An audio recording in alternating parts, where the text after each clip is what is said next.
Hello friends, my name is Ruby and you are watching Allied Inspiration। जब भी किसी restaurant का खाना खाने का मन करे तो हम मोबाइल उठाकर ऑनलाइन फूड ऑर्डर कर देते हैं और कुछ ही समय में हमारा मनपसंद खाना हमारे घर पर होता है।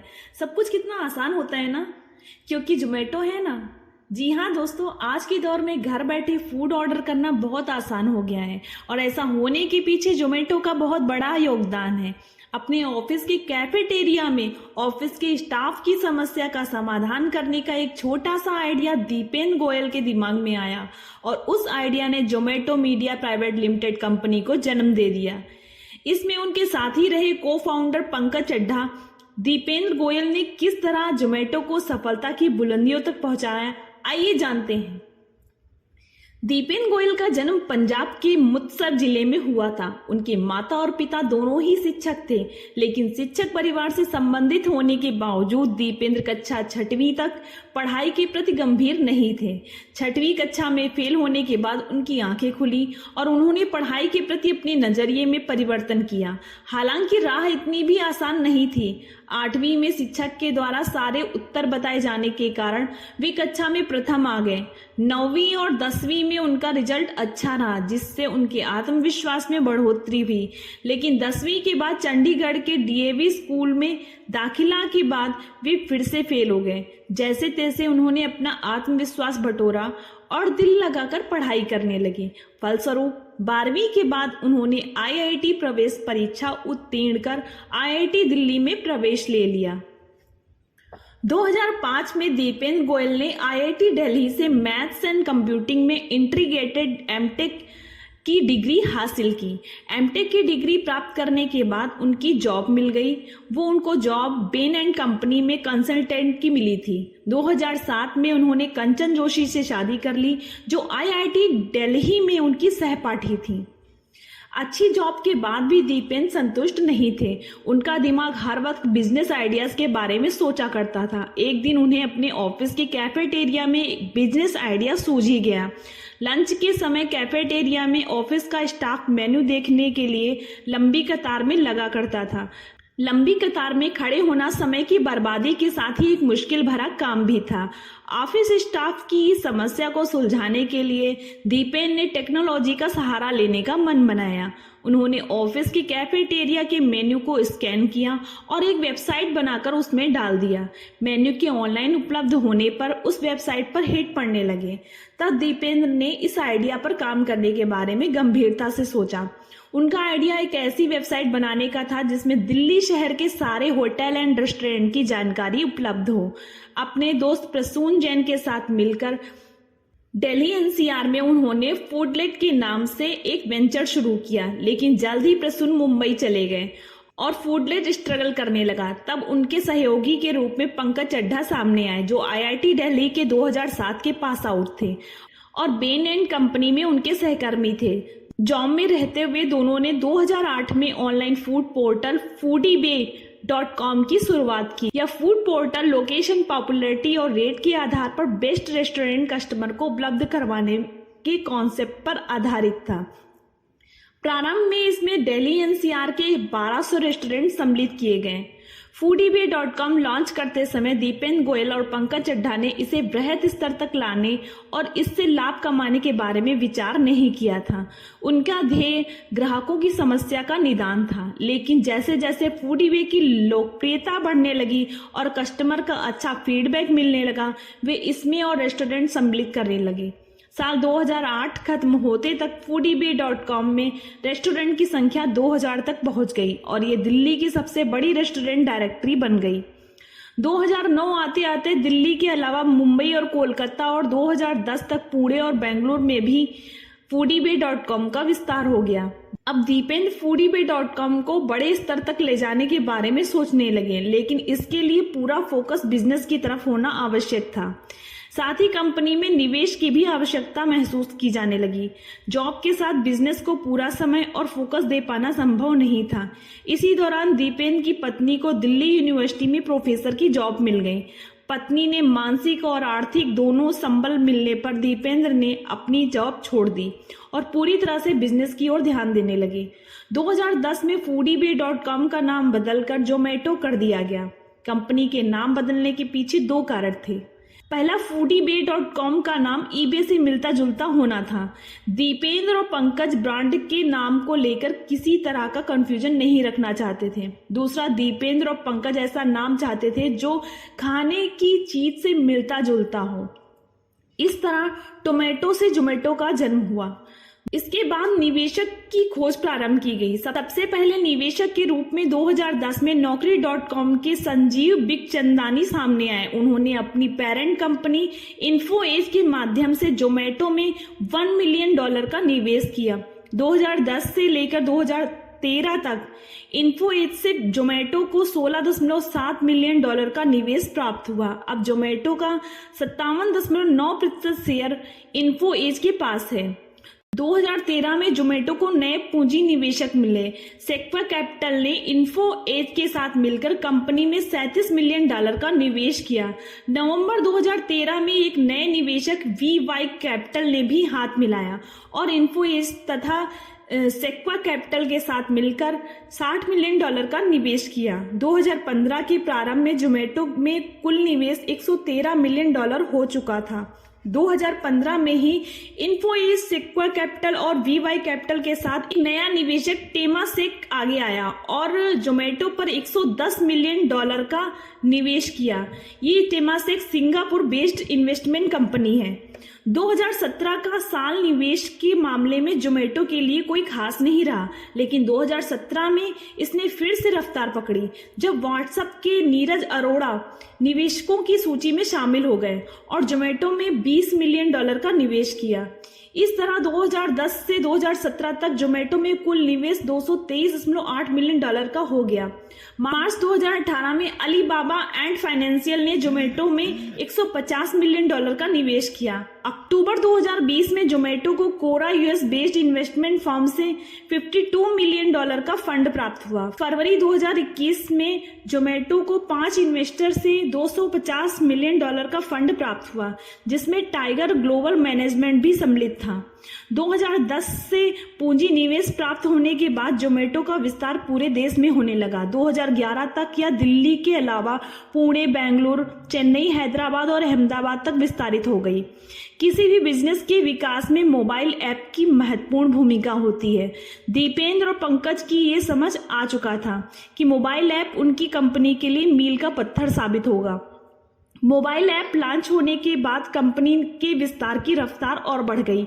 2012 में जोमेटो ने UAE, Sri Lanka, Qatar, United kingdom, Philippines, south Africa में विस्तार किया। 2013 में टर्की, ब्राजील, न्यूजीलैंड भी इस सूची में जुड़ गए।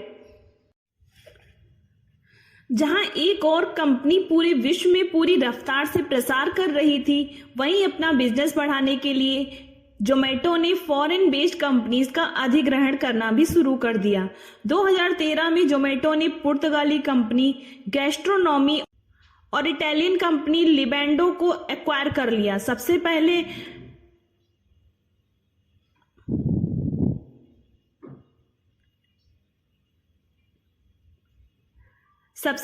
क्वेश्चन तब आया जब उन्होंने अमेरिकन सर्विस कंपनी नेक्स्टेबल को एक्वायर कर लिया। इस तरह से यूएस मार्केट में प्रतियोगिता में आ गए। 2015 में जोमेटो ने मैपल ओएस को अधिग्रहित किया और एक नया कस्टमर डाटाबेस तैयार किया। इससे जोमेटो की फंक्शनली इंक्रीज हुई। अब जोमेटो के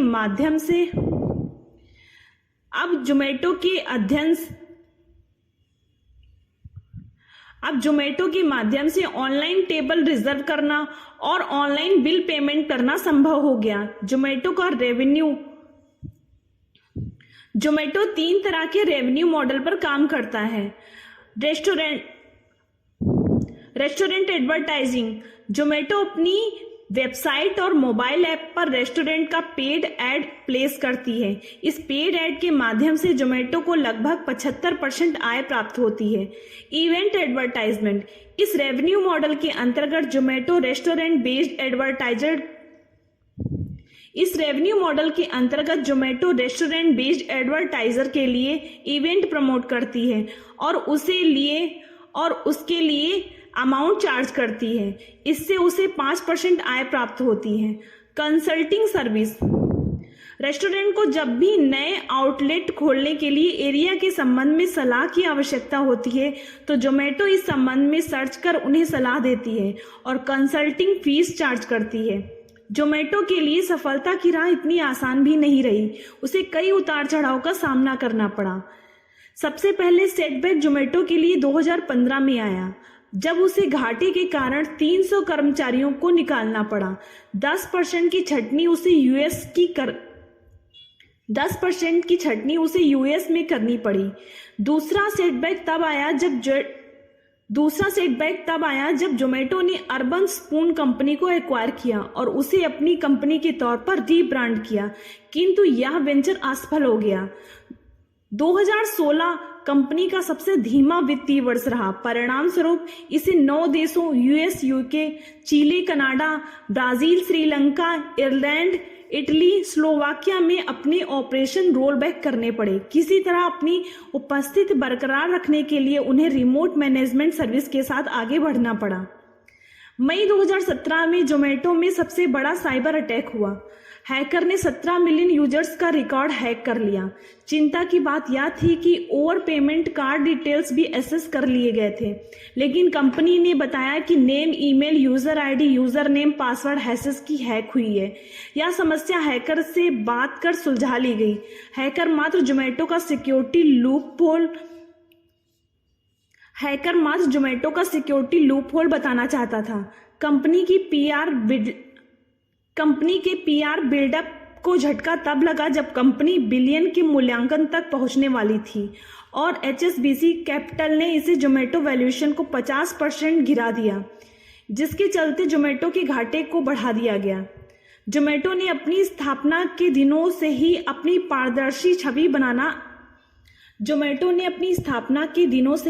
पारदर्शी छवि बनाकर रखी थी। इसलिए विवाद का स्थान बहुत कम था। कंपनी में आंतरिक विवाद के संबंध में अफवाहें तब उड़ने लगी जब एक के बाद एक कंपनी के मैनेजमेंट बॉसेस कंपनी छोड़ने लगे। 2018 में को फाउंडर पंकज चड्ढा ने व्यक्तिगत कारण बताते हुए कंपनी छोड़ दी। दो माह बाद ही सीईओ मुकुंद कुलशेखरन भी बिना किसी औपचारिक घोषणा के कंपनी छोड़कर चले गए। 2 माह बाद ही सीईओ मुकुंद कुलशेखरन भी बिना किसी औपचारिक घोषणा के कंपनी छोड़कर चले गए। 8 माह बाद समीर कुकरेजा ने भी कंपनी छोड़ दी। ये सब एग्जिट तब हुए जब जोमेटो को अपने प्रतियोगी स्विगी से कड़ी प्रतियोगिता का सामना करना पड़ रहा था। जोमेटो ने बहुत उतार चढ़ाव देखे, लेकिन 2017 के बाद से चीजें ठीक होने लगी। सफल बिजनेस टाई अप और जोमेटो गोल्ड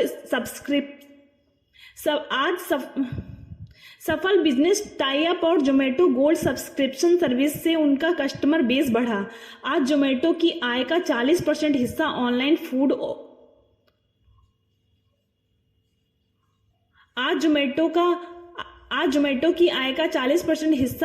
फूड ऑर्डरिंग से और 12% जोमेटो गोल्ड से आता है। 2017 में कंपनी ने क्लेम किया कि जीरो कमीशन मॉडल लाने के बाद 24 देशों में जोमेटो लाभ में स्थित है। यह मॉडल छोटे व्यवसाय और रेस्टोरेंट को प्रोत्साहित करने के लिए लाया गया था। इसके बाद कंपनी के रेवेन्यू ने अपने घाटे को कवर कर ऊंची छलांग मारी। उनके अनुसार 2017 में रेवेन्यू ग्रोथ 81% रहा। 2017 में ही जोमेटो ने एक महीने में 3 मिलियन ऑर्डर के माइलस्टोन को भी पार किया। 2018 साल उनके लिए और भी अच्छा रहा। इस वर्ष जोमेटो ने अपने 10 साल भी पूरे किए। इस वर्ष में एंट फाइनेंशियल सर्विस से निवेश प्राप्त होने के बाद जोमेटो वैल्यूएशन $1.1 बिलियन तक पहुंच गया। इससे Zomato media private limited company एक नई इंडियन यूनिकॉर्न कंपनी बन गई। इस वर्ष जोमेटो की आय $68 मिलियन रही। 2019 में जोमेटो की आय $206 मिलियन का आंकड़ा छू लिया, जो 2018 के मुकाबले 3 गुना ज्यादा था।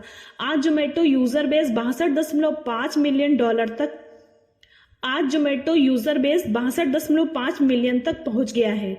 यह भारत के 200 शहरों और विश्व के 24 देशों में सफलता अपना काम संचालित कर रही है।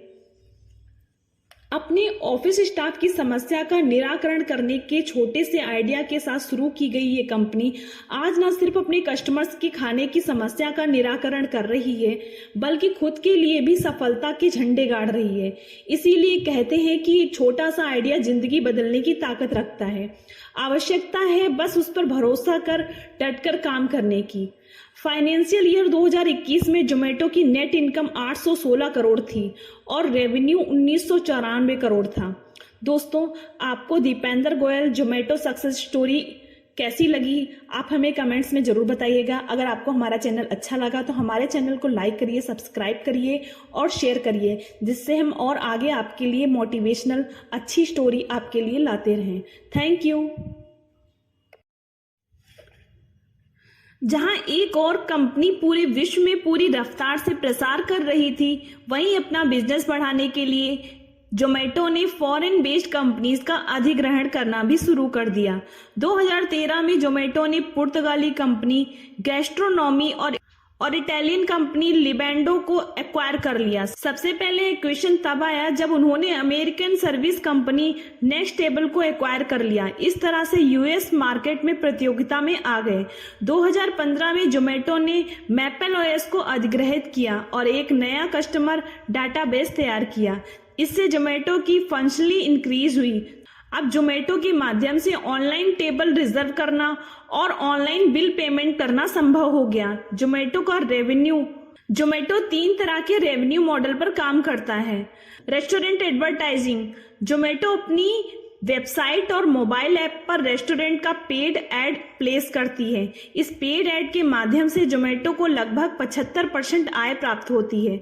इवेंट एडवर्टाइजमेंट, इस रेवेन्यू मॉडल के अंतर्गत जोमेटो रेस्टोरेंट बेस्ड एडवर्टाइजर के लिए इवेंट प्रमोट करती है और उसके लिए अमाउंट चार्ज करती है। इससे उसे 5% आय प्राप्त होती है। कंसल्टिंग सर्विस, रेस्टोरेंट को जब भी नए आउटलेट खोलने के लिए एरिया के संबंध में सलाह की आवश्यकता होती है तो जोमेटो इस संबंध में सर्च कर उन्हें सलाह देती है और कंसल्टिंग फीस चार्ज करती है। जोमेटो के लिए सफलता की राह इतनी आसान भी नहीं रही, उसे कई उतार चढ़ाव का सामना करना पड़ा। सबसे पहले सेटबैक जोमेटो के लिए 2015 में आया, जब उसे घाटे के कारण 300 कर्मचारियों को निकालना पड़ा। 10% की छटनी उसे यूएस में करनी पड़ी। दूसरा सेटबैक तब आया जब जोमेटो ने अर्बन स्पून कंपनी को एक्वायर किया और उसे अपनी कंपनी के तौर पर रीब्रांड किया, किंतु यह वेंचर असफल हो गया। 2016 कंपनी का सबसे धीमा वित्तीय वर्ष रहा। परिणाम स्वरूप इसे 9 देशों US, UK, Chile, Canada, Brazil, Sri Lanka, Ireland, Italy, Slovakia में अपने ऑपरेशन रोल बैक करने पड़े। किसी तरह अपनी उपस्थिति बरकरार रखने के लिए उन्हें रिमोट मैनेजमेंट सर्विस के साथ आगे बढ़ना पड़ा।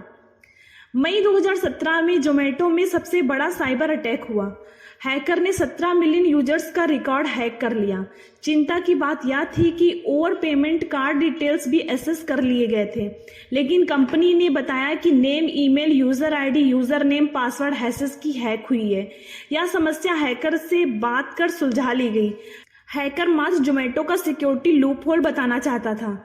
कंपनी के पीआर बिल्डअप को झटका तब लगा जब कंपनी बिलियन के मूल्यांकन तक पहुंचने वाली थी और एचएसबीसी कैपिटल ने इसे जोमेटो वैल्यूएशन को 50% गिरा दिया, जिसके चलते जोमेटो के घाटे को बढ़ा दिया गया।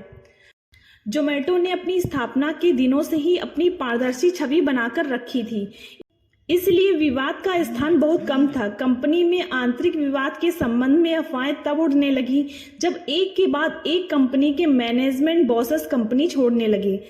2018 में को फाउंडर पंकज चड्ढा ने व्यक्तिगत कारण बताते हुए कंपनी छोड़ दी। 2 माह बाद ही सीईओ मुकुंद कुलशेखरन भी बिना किसी औपचारिक घोषणा कंपनी छोड़कर चले गए। 8 माह बाद समीर कुकरेजा ने भी कंपनी छोड़ दी। ये सब एग्जिट तब हुए जब जोमेटो को अपने प्रतियोगी स्विगी से कड़ी प्रतियोगिता का सामना करना पड़ रहा था। जोमेटो ने बहुत उतार चढ़ाव देखे, लेकिन 2017 के बाद से चीजें ठीक होने लगी। सफल बिजनेस टाई अप और जोमेटो गोल्ड सब्सक्रिप्शन सर्विस से उनका कस्टमर बेस बढ़ा। आज जोमेटो की आय का 40% हिस्सा ऑनलाइन फूड ऑर्डरिंग से और 12% जोमेटो गोल्ड से आता है। 2017 में कंपनी ने क्लेम किया कि जीरो कमीशन मॉडल लाने के बाद 24 देशों में जोमेटो लाभ में स्थित है। यह मॉडल छोटे व्यवसाय और रेस्टोरेंट को प्रोत्साहित करने के लिए लाया गया था। इसके बाद कंपनी के रेवेन्यू ने अपने घाटे को कवर कर ऊंची छलांग मारी। उनके अनुसार 2017 में रेवेन्यू ग्रोथ 81% रहा। 2017 में ही जोमेटो ने एक महीने में 3 मिलियन ऑर्डर के माइलस्टोन को भी पार किया। 2018 साल उनके लिए और भी अच्छा रहा। इस वर्ष जोमेटो ने अपने 10 साल भी पूरे किए। इस वर्ष में एंट फाइनेंशियल सर्विस से निवेश प्राप्त होने के बाद जोमेटो वैल्यूएशन 1.1 बिलियन डॉलर तक पहुंच गया। इससे Zomato media private limited company एक नई इंडियन यूनिकॉर्न कंपनी बन गई। इस वर्ष जोमेटो की आय 68 मिलियन डॉलर रही। 2019 में जोमेटो की आय 206 मिलियन डॉलर का आंकड़ा छू लिया, जो 2018 के मुकाबले 3 गुना ज्यादा था। आज जोमेटो यूजर बेस 62.5 मिलियन तक पहुंच गया है। यह भारत के 200 शहरों और विश्व के 24 देशों में सफलता अपना काम संचालित कर रही है। अपने ऑफिस स्टाफ की समस्या का निराकरण करने के छोटे से आइडिया के साथ शुरू की गई ये कंपनी आज न सिर्फ अपने कस्टमर्स की खाने की समस्या का निराकरण कर रही है, बल्कि खुद के लिए भी सफलता के झंडे गाड़ रही है। इसीलिए कहते हैं कि एक छोटा सा आइडिया जिंदगी बदलने की ताकत रखता है। आवश्यकता है बस उस पर भरोसा कर डटकर काम करने की। फाइनेंशियल ईयर 2021 में जोमेटो की नेट इनकम 816 करोड़ थी और रेवेन्यू 1994 करोड़ था। दोस्तों, आपको दीपेंद्र गोयल जोमेटो सक्सेस स्टोरी कैसी लगी, आप हमें कमेंट्स में जरूर बताइएगा। अगर आपको हमारा चैनल अच्छा लगा तो हमारे चैनल को लाइक करिए, सब्सक्राइब करिए और शेयर करिए, जिससे हम और आगे आपके लिए मोटिवेशनल अच्छी स्टोरी आपके लिए लाते रहें। Thank you.